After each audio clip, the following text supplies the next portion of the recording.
Shalom saudara, selamat berjumpa kembali di ruang pemulihan ini. Siapkan hati dan pikiranmu untuk hadir sepenuhnya dan kita undang hadirat Tuhan. Tenangkan dirimu, tarik nafas perlahan dan rasakan kehadiran Tuhan. Hari ini kita akan membahas kenyataan yang banyak dialami pria, yaitu tidak pernah diberi ruang untuk menangis. Ada banyak hal dalam hidup seorang pria yang tidak pernah ia ucapkan. Ia bisa kuat, bisa memimpin, bisa bekerja, bisa memikul tekanan. Tetapi jauh di dalam hatinya ada bagian yang tidak pernah disentuh oleh siapapun, yaitu ruang untuk menangis. Ini bukan hanya soal air mata, tetapi soal memiliki tempat aman untuk merasa sedih, kecewa, dan letih, tanpa dihakimi, tanpa direndahkan, tanpa dianggap kurang maskulin.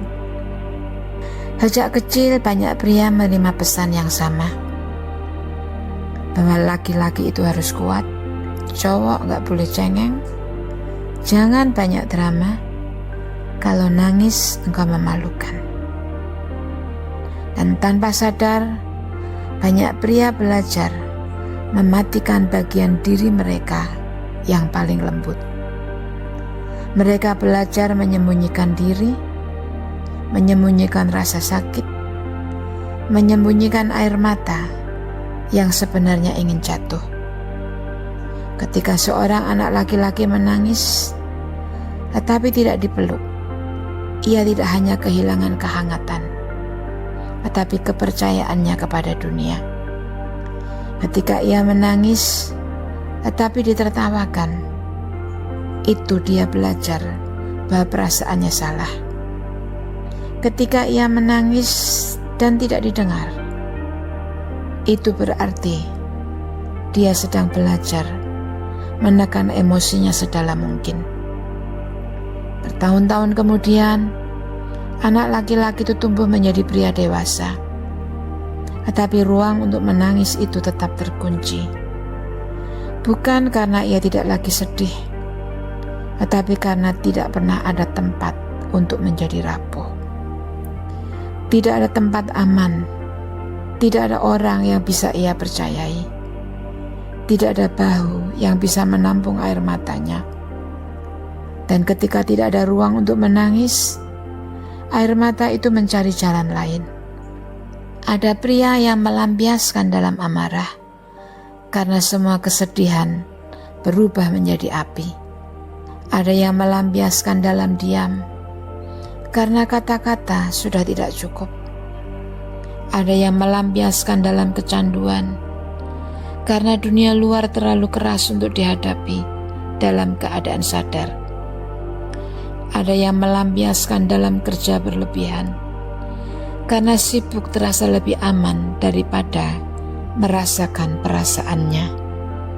Ada yang melampiaskan dalam hubungan yang dingin, karena ia tidak pernah belajar membuka hati.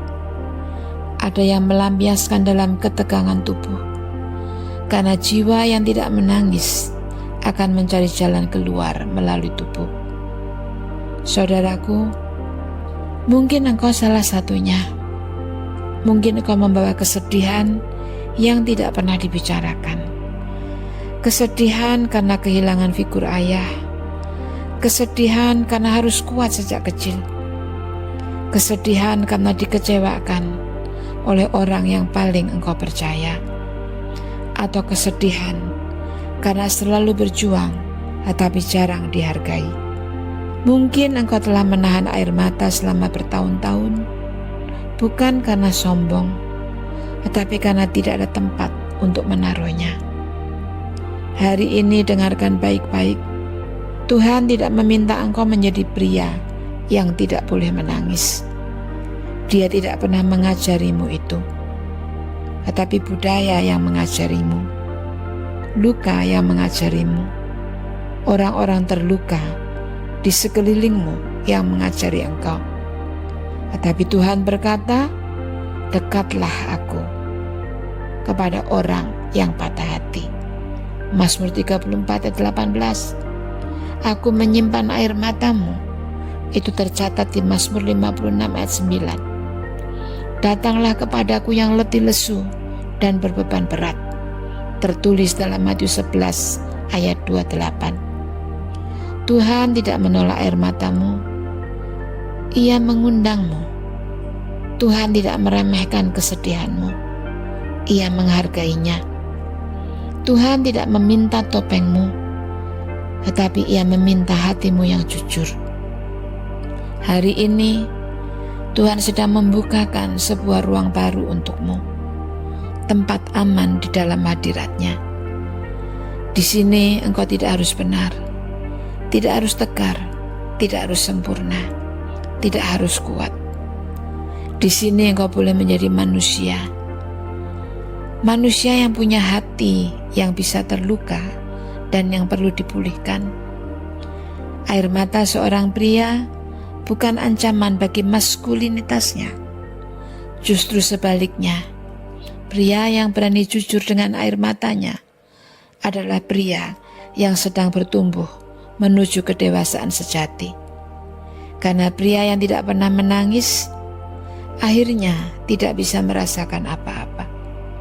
Tetapi pria yang berani menangis, akhirnya bisa merasakan Tuhan dalam kelembutannya. Sekarang, mari luangkan waktu untuk menjawab dengan jujur dan tulislah di buku jurnalmu. Mari jawab pertanyaan ini. Jika engkau memiliki ruang aman untuk menangis hari ini, apa yang ingin kau lepaskan? Pertanyaan kedua, bagian hidup mana yang terasa paling berat, tetapi tidak pernah engkau ungkapkan? Dan air mata apa yang sudah terlalu lama engkau tahan? Lalu, perasaan apa yang kau ingin izinkan keluar di hadapan Tuhan? Dan yang terakhir, apa yang kau butuhkan dari Tuhan hari ini? Penguatan, pelukan, atau kelegaan, atau yang lainnya? Tulislah dengan jujur dan katakan kepada Tuhan yang tidak akan pernah menolakmu. Dan sekarang, mari ucapkan perlahan dengan yakin, katakan, Tuhan, aku datang sebagaimana adanya diriku. Aku tidak akan pura-pura kuat. Aku izinkan diriku menangis di hadapan-Mu. Ajari aku menangis dengan aman. Ajari aku melepaskan kesedihan yang kutahan begitu lama. Dan dengan iman ucapkan, air mataku berharga di hadapan Tuhan. Tuhan dekat dengan hatiku yang patah. Aku tidak malu menjadi manusia. Aku aman di hadapan Tuhan. Dan pemulihanku dimulai hari ini. Selanjutnya, mari kita berdoa. Katakan, Tuhan, Engkau tahu setiap air mata yang kutahan, setiap beban yang kupanggul sendirian, setiap luka yang tidak pernah kubicarakan. Hari ini aku membuka ruang di hatiku. Ajari aku menangis tanpa takut. Ajari aku bersedih tanpa malu. Izinkan aku merasakan hadirat-Mu dalam kelembutan-Mu. Dan pulihkan bagian diriku yang selama ini terkunci. Sembuhkan kesedihan yang kupendam. Dan biarkan air mataku menjadi jalan menuju kekuatan baru. Di dalam nama-Mu Yesus, aku percaya Engkau dekat, Engkau melihat, dan Engkau memeluk aku. Amin. Saudaraku, biarkan kasih Tuhan terus mengalir, menyegarkan engkau, memeluk engkau dan memulihkan engkau. Tuhan memberkati. Sampai jumpa esok hari. Amin.